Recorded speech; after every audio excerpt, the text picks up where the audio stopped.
Braves first pick last time. We've seen Olaf pretty much perma-banned from the red side. Things like Lilia, Nidalee, all these top-tier junglers coming through, and this is the perfect meta here for a player like NXI to actually pop off on. So we're going to pick and ban. We'll see what they end up actually drafting for themselves. It is Dignitas Academy on blue side, FlyQuest Academy on red side. And to catch us up on the quick bans, there we go.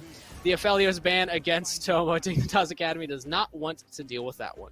Yeah, surprising to see that banned right now. But hey, if you think that he's going to continue to play that, go for it. It's just a matter of Tomo being a very flexible player. So this pick isn't particularly the problem. It's more you're dealing with a good player. But it could also be that Dignitas is going for a different kind of composition already, because by banning away the Aphelios, you're kind of saying we don't want to play poke. With poke being the way to beat this champion, right from a range, we want to play hard dive, we want to get melee champions and fight this way. So it could very well be a composition that Dignitas has in mind, that they want to make sure that FlyQuest does not get picks that could potentially be an answer to it. Well, if we're looking at the priority top picks right now, first picks for blue side, there's still a couple big ones on the table. They could go for the Camille right away. The Nidalee we've seen a lot as well, so no surprise to see that hovered, and it is locked in for Acadian. So what will NXI want to answer into that? The Nidalee has just really risen in popularity with a lot of these poke-style builds like you were talking about. Has that range, but also just incredible clear speed and provides that AP, which sometimes teams are missing. She's good for sure, but Talia cannot be forgotten. This champion, I think, has risen past Nidalee. She's just a little bit harder to play. I think there's a lot of players that might not be as familiar or comfortable with this pick or don't want to go through those synergies. And right away, Kangas, I think Renekton has to be the pick that both these teams are looking at. I'm surprised that FlyQuest prioritized the Kai'Sa over it, since maybe they thought Dignitas would also receive it, but the combo of Renekton Nidalee or Renekton Talia will obliterate whichever top laner has to deal with that right now, and I want to see if either of these teams want to race towards it. Yeah, the blind pick Renekton, it's great with these jungle combos, but still has a potential to maybe be punished here. And I've seen some crazy combo. Last night, actually, or yesterday rather, FlyQuest pulled off this incredible play with, or no, it wasn't FlyQuest, but there was a Talia Gnar combo, which I had actually never even seen before, where the Gnar ults into the wall. So I think that Gnar could be big here. Okay, there we go. And Dignitas decided to pick up that instead. Because I was going to say, if the Renekton is locked in for Dignitas Academy, FlyQuest Academy can just go into the Gnar, still have a fine lane phase and some great combos. But no, Dignitas actually opted for that one instead. FlyQuest can lock in Renekton, camp top, and win the game right now. Yeah, they could just do that. But they're going to focus on taking other parts. You maybe not want to play around topside, because part of the problem with going for that style is, can your players actually follow through on that? And someone like Kumo has proven for the past few years he can be a stud in the top lane, but when it comes to tanky kind of champions, when it comes to team fighting, when it comes to helping your team out, teleports and surviving lane and getting past it, it's not really the hard camp my lane, I'm going to snowball, I'm going to carry, like give me the high mechanically intensive champions and let me pop off. So this is why that flexibility is valuable right now with so many different champions available. Well, if you can actually pull this off when the enemy presents the opportunity for it, then you can start to get a lot of advantages. The Gangplank ban, seen as the kind of Kumo champion that would have been an answer to the Gnar, is being targeted, and so Dignitas just trying to set up Lorlo for success here and not even respecting, at least thus far, the possibility of a Renekton. I was going to say, it's still currently on the table. We'll see what that last ban is here, and it is on the table. Camille is the final top lane ban, so still focused on Kumo, still trying to get Lorlo into a more comfortable matchup, but the Renekton is very, very powerful right now. We'll see if FlyQuest want to lock that in, because they don't want to show their mid laner quite yet. They have the opportunity to counterpick both of their solo lanes here, so regardless of what they go for, we're expecting this top laner to be locked in right now. But the bans for FlyQuest Academy do make a lot of sense to me. Again, Thresh, Leona trying to take things away. There it is. That's what we needed to see. Okay. They could have saved themselves some time and maybe had the opportunity to counter their supports as well if they took the Renekton in the third pick instead of fourth, but they haven't now. They actually have a really strong point in the map to play through. I need to see if Kumo and NXI can execute this, because it all depends on stacking those waves, tower diving, and rinse and repeating. You know, Kumo was like, "Hey guys, Ornn looks pretty good here, right?" They're like, "No, Renekton," and he goes all the way to the 4th pick, but they do finally lock it in. So good job, FlyQuest Academy, bringing the composition back together. But here we go, Dignitas Academy actually going for a more popular pick that's been coming up, the Lucian mid lane here. This is a blind pick Lucian mid, and then they pair it with a Maokai support. So I'm not in love with the blind Lucian. I just don't feel like that's gonna be the play at the end of the day. There's a lot of champions that Triple can play that can have a good time here, especially something like a Victor, right? Just survive a little bit in the early, and then you're totally fine. There's plenty of picks like it. Syndra could survive into the Lucian as well, so taking the teleport for both lanes will just be a bit of a farm fest. I think Dignitas is just okay with going with a marksman, not so much for the laning phase, but because it gives him a lot of range with this composition. The top 4 are just so long range that combined with a Maokai that can use a long range ultimate to engage, I think they're going for just long range picks and really trying to kite away from what FlyQuest is trying to do, because they've got a lot of tools to jump somebody and immediately stop whatever range you're trying to keep from your enemies. And between the Maokai saplings and the Jin traps, it's going to be difficult for Diamond to actually find the engages if he's just running at them. I still like FlyQuest Academy's composition a little bit more, though, because Dignitas' Academy, it's all going to be reliant on can they land to their range, can they actually pull off these Nidalee Spears, followed up with the Jin Deadly Flourish, because FlyQuest Academy just seems a little easier to pull off. But we're ready to hop on into the game for Summoner's Rift. Week 1, Day 2 of LCS Academy. Game 2, FlyQuest Academy versus Dignitas Academy. Let's get on into it, Crumbs. Here we see a 5-point start from both teams. And so far, we have not seen a lot of early game invades in pretty much any region right now. So Academy not going to be bucking that trend just yet. Yeah, usually the invade is just like what we saw in game 1, right? The little cheeky attempt, see if you can take a buff and do something like that. We haven't gotten into the shenanigan territory quite just yet, but we might here. They'll just trade some damage and try to boost their end game graphs. That was like a 0.5 shenanigans right there. Diamond just, he wanted to feel like he was participating at some point. So he's like, I'm just going to walk around. Maybe look for the headbutt onto Yasui early on, but does not pull it off there. So, yeah, again, Crumbs, at this point of the game, I always like to just take a look at what the team compositions are holistically and what we expect them to be doing as a focus earlier on into the game. This Lucian just keeps confusing me as to why it was blind picked, and the Victor lock-in, what is Lucian going to even be able to do against this pick? So the Lucian is supposed to be a pressure point in the mid lane. He's supposed to be able to shove and rotate over to help out Nidalee. So it's about helping Acadian do whatever he wants in the jungle. But against Taliyah, not really the easiest champion to really catch out and just kill. So the Victor is just a wave clear bot that will out team fight and out wave clear him once the laning phase is already over, like post 6. So I don't think the Lucian is the pick either here, because normally you want to pair it with more tankiness or more crowd control.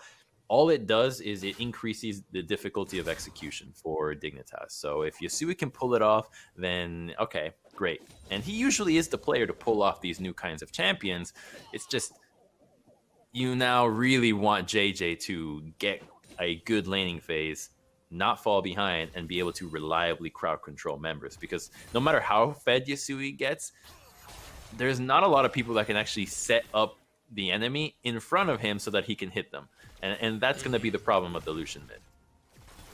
And you also are still fairly squishy yourself with things like Alistair Renekton that can just jump on you at any time that you're a little too close. He does have some range to play around with that ultimate, but his auto attack range will put him in danger of Alistair going in or the Kumo flash stun. So we'll have to keep track of that, but so far the junglers just starting on opposite sides, walking around, going for these deeper clears. Interesting thing to note from what JJ did on the bottom side there, I don't know if you noticed in level 1, he actually fake leashed for his jungler by throwing saplings down into the tri-bush, hoping to catch out Tomo and Diamond as they're rotating down, but Tomo and Diamond weren't actually started on the bot side with the leash, so they avoided it. But I gotta remember that for my solo queue games, because that seems like a really cheesy play that no one's gonna expect. It's the classic, you spend mana in a way that seems like you leashed, maybe hit yourself a little bit on some camp, and on the Maokai you don't have to hit yourself, but this is a good way to fool them. But now they should know that because NXI is in the bottom side, and the Gnar is being so aggressive in the top side that Nidalee started bottom and routed top. So little roam look into the mid lane. We'll just get the Lucian into the Fog of War from the left-hand side. And what I want to see after this base now, Kangas, is someone, for the love of God, camp this Gnar. Renekton and Taliyah should obliterate this Gnar. And if they can focus him and start crashing the wave, all you do is you wait for him to be mini, you stun him, you seismic shove him, and then he dies. You can one-shot him in mini form. NXI is pathing up there right now, so we might see your wish come to fruition here, Crumbs.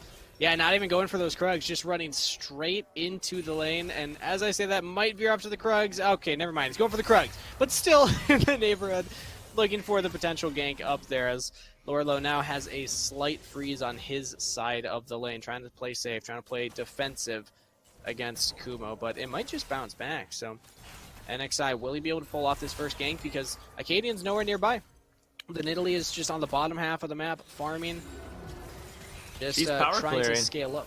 Yeah, she's just very happy going through the same rotation, whereas the Taliyah hasn't really done that. She is starting into the top side. That was the rotation that she had gone, pathing top to bottom, but she needed to be here to make sure that Kumo could crash the wave. And you see how low the Gnar is, right? So you think, well, if she went to Raptors, could you go for a full clear? Or if you went to top side and stuck around, looped into the blue side, try to tower dive, could you find an opportunity to kill the Gnar and maybe have nobody else answer, or maybe even kill the Gnar and deal with the Nidalee if she shows up afterwards? So they're going to just continue to play a passive and look to focus on objectives instead of the laning phase for now.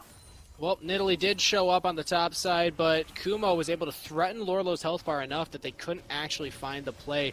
Looks like Kumo did use Flash during that, as Lorlo will now be forced to back here. So, yeah, Acadian paying some attention topside, because you mentioned the Renekton Taliyah split damage 80 AP. Well, yeah, you got the same thing with the Gnar and the Nidalee. So theoretically, if they can catch Kumo at the right time, they should also be able to do a good chunk of damage and hopefully kill him pre-level 6 here. But now we see Acadian hanging around the mid side. Yusui is level 6, so is Triple.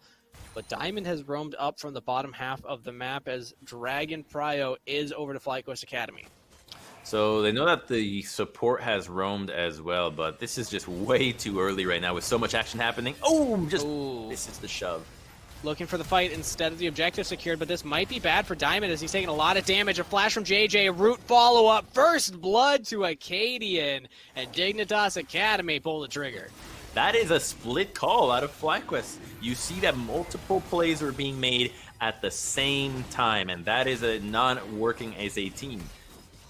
Alistar was going into the mid lane to relieve pressure from Triple, maybe looking for a gank, while NXI and Tomo were going for the Dragon. They pulled off and then remained on Dragon while they looked for a fight, which was how Dignitas had such an easy time collapsing. They commit all their resources to the fight, then to the Dragon, and they get both. Pickup after pickup for Dignitas Academy finds themselves with that Dragon lead along with 1,000 gold lead. Curtain Call pulled on the bottom side, as, yeah, Diamond should just be able to tank up all of these shots, not taking too much damage here. But this has just been a shove continually the entire game here from Dignitas Academy. Always pressuring the bottom half of the map and just getting spawn. This shove in onto Tomo means that, yeah, hit level 6 first. They might even get a turret plate here, but doesn't look like at the end of the day they will end up getting that. Poor Alistar, just not a very good champion when it comes to the laning phase without kill pressure, so he's just stuck there under the turret, and so is Tomo. And it's weird because now you have a bot lane that's been constantly pushing, a top lane that has been constantly pushing, and still we haven't found an opportunity for NXI to gank this anywhere. And it's tricky because normally when you're having the lanes that are possible to gank, top and bottom, be far away, you really cannot bounce between the two. You end up having to pick one. And bottom lane, now that it's going to be a Maokai level 6, really doesn't seem like a viable idea. We're going to take a look at this initial skirmish in the mid lane. This is the replay. Nidalee and Lucian crashing the wave. Nice little call. Oh. Ooh. And then let's see if the shove could have actually landed, because Diamond did not have to go in here, right? NXI did not have to follow through. They were just thinking, oh, we could do it if possible. And then JJ showed up because they knew that the only reason why Alistar was able to be there was because he had a few seconds of time over the Maokai. So every play that was being made by the players there should have been made with a timer in the back of their heads. Hey, Maokai is going to collapse on one of us eventually, right? He's coming, he's making it out from the base. You need to go for the play immediately, or if you don't, you just back off. And they did not back off, so the quick flash W is the death wish of this support. The death wish of Maokai right now is pretty nuts. That flash W is one of the greater abilities for tower diving. It's kind of like the old. It's just impossible to dodge. You can't get away from it, man. It follows you wherever you go. We saw him flash over the wall. He went forward as well. JJ just continually tracking them down, and now close to level 6, like you were saying before, could look for another engage here on the bottom half if they want to, because Acadian's walking down here as well right as NXI is leaving. Tomo does respect this. Pretty low on mana, will decide to back off here. So we haven't seen a lot of action in terms of early game ganks, but both teams... I feel like, again, anytime you're in a situation like this where no one's really putting pedal to the metal, it's the team that will have the scaling that will feel better about it, as Triple takes a huge chunk of damage. He actually prevents Yasui from finishing that. Well used. Trades it right back with those ultimates. But, again, when we look at scaling options for each of these teams, I'm really favoring FlyQuest Academy right now with the Victor, with the Kaisa. So if they can keep this game relatively slow and under control, they're in a really good spot. I think so too. Victor late game is really nutty, but they haven't been making many plays. It really feels like Dignitas has been controlling the trouble. Tomo jumps in, gets the assassination onto Acadian. That's the kind of plays that we want to see from this Kaisa. Tomo getting extra gold in her pocket means that now this Kaisa will come online that much quicker. And that's just not respecting these ADs, because the new wave of ADs are just something else, right? Their ability to instantly jump and collapse on somebody is just unreal with Samira or a Kaisa. So he should be fine. Just going to use the JJ ultimate to deter them from continuing to chase. And now NXI and Diamond get to group up and see if they can pull off something in the red side jungle together. You'll love to see junglers and supports grouping up together. There's just the Raptors to take currently, but this is what we see with the replay of Acadian. He thinks he has the Raptors, but FlyQuest has the answer. Yeah. I mean, you look at the state and you think, well, he has his jungler very close, his waves are shoved in, he's thinking, I could probably do this.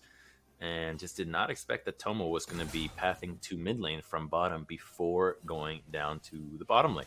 It's something that was a preliminary lesson in supports, is that, all right, once you get your first recalls, instead of recalling straight to the bottom lane, go mid lane and then roam bottom. Well, other roles can do that too, especially if they have tools that can actually be useful in a fight, like a Jhin, an Ashe, a Kaisa. So roaming to the mid lane as an AD pays off. Yeah.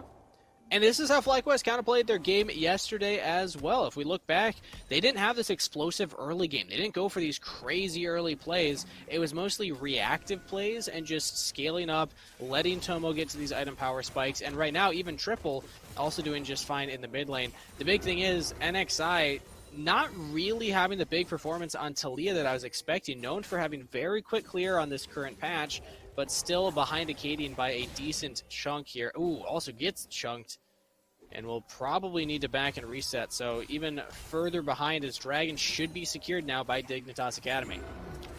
They have the control, but FlyQuest is poised as if they're looking for a fight here. That's a big spear that hits, and Yasui's got the inside track from mid lane. Triple can't quite get in there, but FlyQuest Academy, they're taking so much damage, but so is Acadian from Dragon. Victor ultimate goes down. JJ could be in some trouble as well. A lot of poke. Electrocute Victor will chunk him out, and now suddenly it's FlyQuest Academy that are actually back on the Dragon. Who's going to get this crumbs? It is really hard to tell right now. Jhin ultimate opens up. Curtain call is used. Diamond just tanking it all up, and Dragon will be secured here by Dignitas Academy, but a teleport onto the backline. It's Kumo coming in. FlyQuest Academy, can they find the fight? Can they find the re-engage? No, it's just Kumo all alone. Weaver's Wall goes in. He flashes, exhausted onto the carry. No, it's actually JJ. It's just the Maokai. Tomo will at least get that kill. NXI almost goes down for Kumo, will certainly fall, and Dignitas Academy will continue the chase. Triple has to flash to safety. Diamond retreating. Everybody retreating. Dignitas Academy get the Dragon and also win the fight. And that is the first time we actually see the Renekton and the Gnar join into the fight, and they were both so hypey, just trying to do as much as possible with their flash stuns, but that was just a big mess. This TP could fail, it just gets to make it, but what price? Because this turret has already gone down, really didn't do a whole lot. Kaisa could have picked that up, and you could have saved it. So we're going to look at it after it reset. You've got the ultimates all being used, and then the teleports begin to happen. Because Narc just crashed the wave. Renekton is here as well. They've got the wards. And Renekton goes in much further, but notice how far away the rest of FlyQuest is. They're not in a position to follow up. NXI was clearing a control ward. Diamond is just stumbling around. He barely has any health. So by the time Renekton collapses, nobody else feels confident enough to collapse. So Dignitas is like, hey, we can do this. We're very healthy because we have, admittedly, we've got a Moonstone Renewer that's been keeping everybody healthy. The Maokai, who has just been autoing constantly to keep his health up. And that made a big difference there because both teams kind of blundered in the aggro of the dragon. I also think NXI needed to use that Weaver's Wall a little bit quicker. It felt like there were multiple moments where he could have split up Dignitas Academy, they could have focused the dragon and just secured the objective and gotten out. But instead, they try and use it aggressively just to get NXI a little closer, go in for the kills. But yeah, did not work out. Now a 2,000 gold lead here for Dignitas Academy with the double dragons picked up, stacking those on their way to the Dragon Soul. But FlyQuest Academy at least have the inside track here for this Rift Herald. They will get their vision down. They might be able to secure this one for themselves because it doesn't look like anybody from Dignitas Academy are actually here to contest it. They're looking for a potential kill onto Triple, who is wisely playing very far back on his turret. You don't need to test the Herald if you're already hammering away at a turret, and I think that's what Dignitas recognizes. You got the Lucian crashing the wave, and while there are no plays to take, they're still getting the objective, which is what Herald would have done anyways.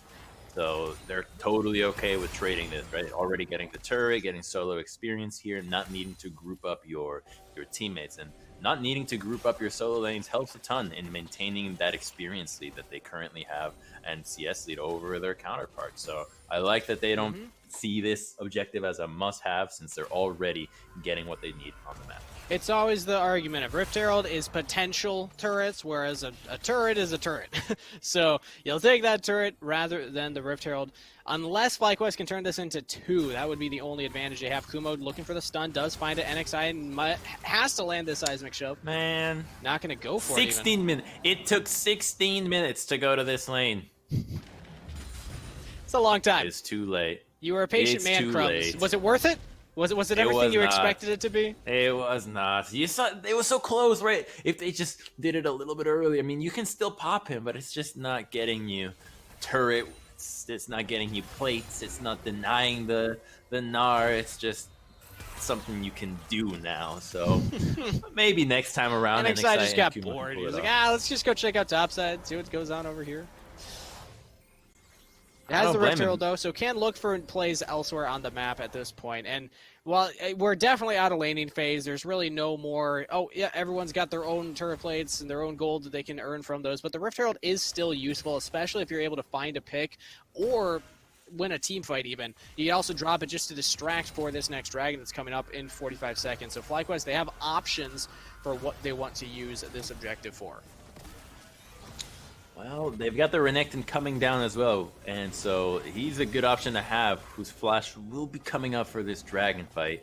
That's going to be a really big cooldown there if they can chain these flash DCs and just pop these very mobile carries. Okay, I guess they dropped the Rift Herald early. Dragon's still got 20 seconds to spawn, so the best they get out of this use is just the ability to rotate to Dragon quickly, but NXI gets chunked out right there. Now Dignitas can chase them down. FlyQuest Academy go for the engage, flash ult, or flash headbutt combo from Diamond, but just no follow-up from the team. Look at the range of Dignitas play with. They can just kite back in. Lorla flashing the wall, gets onto Tomo, can't quite assassinate him by himself, but with JJ there, they might just kill the AD carry. No flash used by Tomo. FlyQuest Academy are out of there, and Dignitas Academy have full control of this dragon. It's so hard for them to get into a position to engage comfortably because they're never on equal footing. they're either getting poked by Nidalee, they're getting poked by Lucian or Jhin, even the Maokai sapling, so that by the time they're engaging, they're hobbling, they're practically crippled, and just walking forward, can barely make it. So look at this, the NXI solo, they're running away from the Maokai sapling, so he's not there to combo as soon as Alistar goes in. That was the problem. They couldn't flip the Nidalee back, so everybody gets blown right away, and it's just so easy for the rest of Dignitas to follow through. Just a little bit more AP would have one-shot or would kill triple there from that spear, but they get even more summoners as well, because a big deal of that was that the Alistar had to burn Flash for that engage. That was his biggest tool. He won't have that for that next fight, and that next fight is Ocean Soul. That next fight is going to be a big deal, maybe just a win condition here for Dignitas Academy if they can secure it. And the big thing, yeah, is just no one can follow up on that kind of engage from Diamond, especially with JJ's Maokai ultimate. So Dignitas Academy playing that fight beautifully. Now they find themselves on that soul point as they reposition their bottom lane to the mid lane, catching these waves as they crash in, and reassign their top laner to the bottom side, mid laner to the top side. So just going for the lane play. I'm fine with this from Dignitas. There's really nothing to push for right now on the map. You can just catch waves and then catch FlyQuest Academy in their mispositionings instead of making these big proactive plays, because it's on FlyQuest to really be the ones that make the next action happen, as they do find actually Acadian here over the wall. Acadian it just says, okay, NXI, I'll try and 1v1 you, I suppose, but it's not a fair fight, and he will go down. That's the pick that FlyQuest Academy desperately needed, and there's no response from Dignitas Academy. There is a Lucian in the top lane that is hammering away at a turret, though. He was able to crash that wave. He's taking control of the Krugs. Not going for the tier 2 at the moment, because Dignitas knows that FlyQuest is basing, but they are getting gold on these solo laners, and the CS leads are starting to pile up, right? That's already 35 CS of Yasui over triple. That's a big deal with that bounty onto him, so... And there I'm just was realizing, a cost to FlyQuest doing that, because they had so many members, right? They sent everybody there. They sent a lot. And I'm just realizing right now, Crumbs, the difference in build between NXI and Acadian here. NXI only just completed his first mythic item right there, so has not been in a powerful position this whole time, but we'll get a look at this replay before I finish that point here. Acadian, yeah, it just goes a little too far forward, and we'll get picked off. He couldn't see Diamond, if anybody's wondering. There, you can that little ridge with those trees was actually hiding him, so that's why he walked up. Right? Nobody silly, actually walks. He didn't actually. He was like, "Oh, there's an Alistar here. I'm gonna walk with the Hex Slash." Acadian's just that confident of a player. He's like, it doesn't matter if there's an Alistar. I got Staff of Flowing Water. We're fine. We're fine. But that's the point that I wanted to make about Acadian's build. Already 2 items completed, so much further ahead in just impact in the game currently, and that's what Dignitas Academy's composition wants to do. Win early, win fast here, as opposed to FlyQuest Academy, where they have these scaling options and need to find a way to slow this game down, because they're 5,000 in the hole on Soul Point already, or rather Dignitas Academy's on Soul Point, so FlyQuest Academy needs to worry about that. And I'm not seeing the coordination from the team so far. Tomo's really the only saving grace for them currently. So outside of a Kaisa pop-off play, it's looking pretty grim. It is, unfortunately. And that's because the timing for when they could be making these pop-off plays has passed. The timing was in the laning phase. It was in the top side. Now, that play that you make is really just the Alistar going for those Hex Flashes and the Kaisa, like you said. We already saw once, got a bit of a feel for it when Tomo jumped Acadian alongside NXI and they got that kill of what they can do. It's just that Dignitas is now playing group. They're no longer in a position where single members are going off by themselves that you can pick off and expect nothing else to happen. They are now roaming around as a unit, and so Tomo can't just fly into somebody. He needs to have somebody else to help him out. So if Diamond and Tomo can team up with another member, I think that's the combo that they should be looking to use to find a pick, because they're still very squishy members that can be one-shot. Looks like FlyQuest Academy aren't looking for that right now, though. They understand Dragon will be spawning here in 30 seconds, but that is a completely dark river. They only have 2 control wards, fairly shallow in their jungle, and now actually one of them was just dropped in lane, I believe, there, or just removed for somewhere else on the map. It's gone. It's in top tri-bush now. But we see the all control of Dragon belongs to the side of Dignitas currently. That's the teleport, but Renekton is not going for a flank. He's just joining the team. That's double TPs actually. So this is a weird position there because they know that Diamond is around. He's the only member that's flanking. They saw both TPs coming from the same area. There they go. Yeah, they engage. JJ's the target. He's pretty squishy, actually. Does take a lot of damage. Just answered right back. Lorlo with the ultimate. Meganar teleports in. Triple finds himself alone against 4 while Lorlo distracts the rest of FlyQuest Academy. And now it's just Kumo and NXI desperately trying to get out of this rough position. And they got nowhere to go. Kumo back into the Dragon Pit. JJ is the wall. The tree to say you can't pass. And Dignitas Academy will claim that ace. A clean ace, 0 for 5 with Dragon Soul. Crumbs, this is what breaks the camel's back. Yeah, pack it up, boys. GG, go next. You just lost Soul, Ace, and Baron in a single play. You really could not have a larger play than just losing the game flat out. So this is a ginormous swing out of Dignitas. And if I'm not mistaken how that started, they looked to engage onto the Maokai. Not ideal. Yeah, Maokai with Aftershock, mind you. So he was tanky. They almost got him. I was surprised. I was like, all right, he's dying a little faster than I expected, but he didn't die fast enough. So yeah, when you use all those abilities on one member who's the tanky support of everybody, that ain't the person with 2 items completed, which the rest of the team did save Lorlo at that moment, but now has completed Dead Man's Plate. Dignitas Academy, this is what we expected yesterday, and what we saw yesterday was them throw by over-diving. I'm really hoping that they don't make the same mistake here at Crumbs, because they have an insane lead. There's just no way that they lose this, right? I know I just cursed them by saying that, but there's just no way. Well, the good news is that this is not a combat tower dive, so I don't think they're actually going to go for that. The ideal dive I don't know if that's going to stop them, man. Like, maybe Maokai and Nar would die, maybe even the Nidalee and the Lucian, but there is no way Spawn gets in the mix in this. And the ADs know that Gale Force. They don't there's need a will, to be there's the a ones. way. Hey, if they pull it off, though, I'm all for it, though. Because it's not something that you want to deter out of Dignitas, diving, and, oh, you had Baron, you made a dive, and you lost the game. It's like, well, how about executing better? Because a lot of times when you do have Baron, going for a tower dive can be a way to end the game. And here's Diamond getting caught out in the bottom lane. That's going to be a big pick. I mean, Diamond by himself doesn't do a lot for his team, but he's the only way the team has getting any chance of starting a fight. So that puts FlyQuest entirely on the back foot. Now maybe it's Kumo and Tomo finding something on Lorlo here, but they're just leaving Triple alone on the bottom side. NXI maybe looking for a Weaver's Well play mid. They just lose Triple. A lot of stuff happening on the bottom half of the map right now as the turret's falling down. Inhibitor will fall shortly as well. We'll watch Lorlo just say, hey, guys, thanks for carrying me. This is the Lorlo cam stream, though. All right, here we go. Now we find Dignitas Academy in the base of FlyQuest Academy. Okay. Rushing through with these Baron minions. This might just be game here. Triple's down. That's most of their wave clear. Yeah, I think it is. In trouble.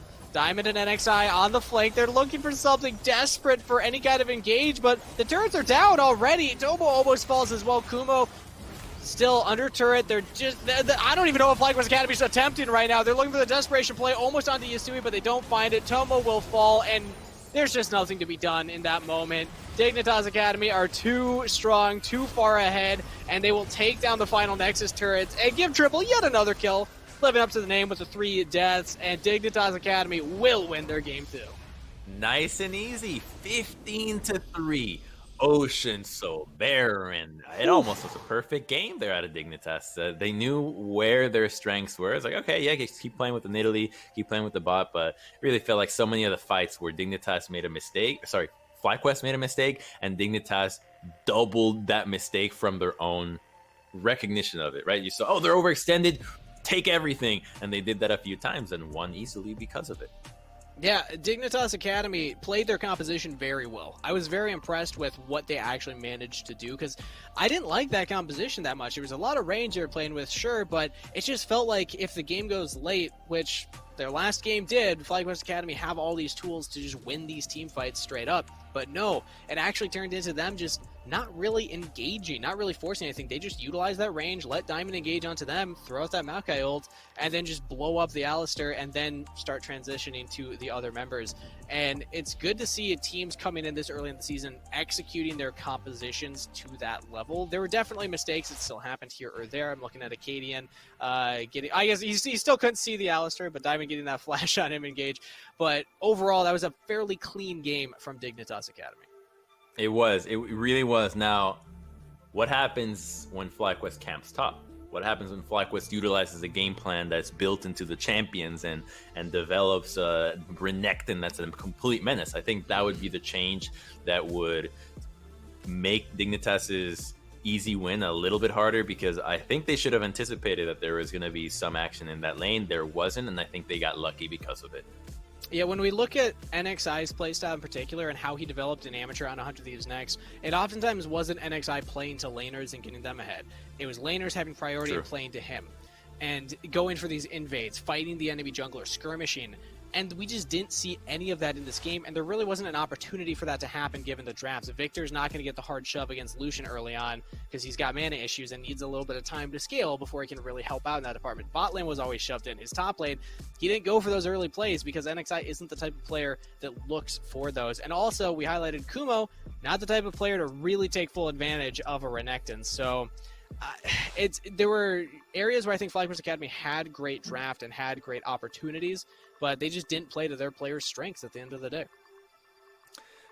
And that's so much of what League is, where you see the pie in the sky of like, what would the perfect player, the perfect team be able to do, right? Take advantage of every circumstance. But the reality is that no team is that. No team actually has the tools to use every single style and champion available. So you have to make do with what you've got. And if that style is not what suits them, if it's going with NXI in a different way, then they should not have picked Renekton, right? They should have gone with the Ornn. Exactly. That was on the table, and we know Kumo plays it. But with that being said, congratulations to Dignitas Academy picking up their first win of the season, now ending 1-1 in their first week. We're going to send it over to a short break while we get ready for an interview before going into game number 3. So don't go anywhere.